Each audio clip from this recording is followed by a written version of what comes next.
subscribe, and then turn the notification on to get notified about every new lesson which I upload in this channel every day. Merhaba arkadaşlar. İngilizce dilin 11. dersine hoş geldiniz. Aslında bunlar çoğu bir ders ama ben bunları küçük küçük derslere bölüyorum kolay ve basit olması için. Bu videoda doğum günü ve doğum tarihin hakkında bir şeyler öğreneceğiz. Hem de nerede doğdun ve adresin ne, bunları da öğreneceğiz.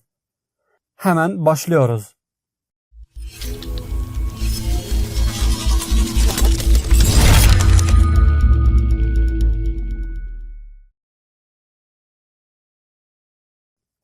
Birinin doğum tarihini sormak istediğinizde böyle sorabilirsiniz.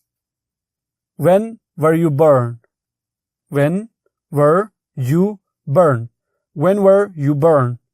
Yani ne zaman doğdun ya da doğdunuz.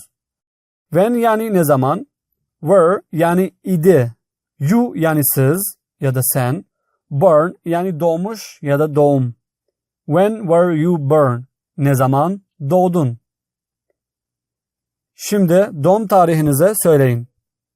I was born on 28 March 1993.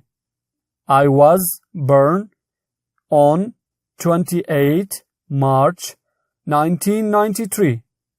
I was born on 28 March 1993. Yani Türkçesi 28 Mart 1993'de doğdum demek. I was born yani doğdum demek. On yani da. Ve başkası aynı gibi yani 28 yani 28. March ise Mart. Ve 1993 yani 1993 demek. Şimdi nerede doğdun? Where were you born? Where were you born?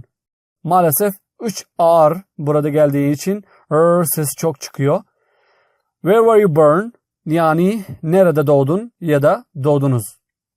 Where yani nerede. Were yani idi. You yani sen. Born yani doğmuş ya da doğum. Where were you born? Nerede doğdunuz?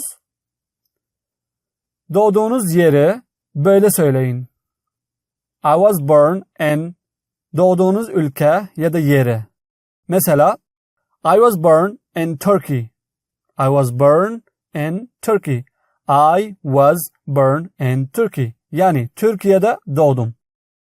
I was born yani ben doğdum demek. In yani da. Turkey yani Türkiye. I was born in Turkey.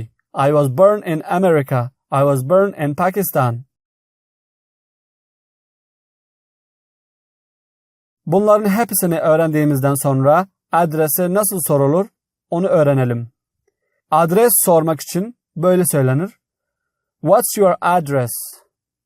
What is your address? Hızlıca what's your address? Yani adresin ne? What is yani ne? Your yani senin. Address yani adres. What is your address? Adresin ne? Siz adresimi sorduğunuzda ben adresimi böyle derim. My address is ve adresim. My address is ve adresim. My address yani benim adresim. Is yani dır ya da olmak şey. Bunları dedikten sonra adresinizi söylersiniz. My address is falan falan falan. Bu videoda bu kadarlık. Kısa videolar eğlenceli oluyor. Çok teşekkür ederim izlediğiniz için. Eğer faydalıysa o zaman like vermeyi unutmayın. Hem de abone olun gelecekteki tüm videolarımızı izlemek için. Yakında görüşürüz. See you soon.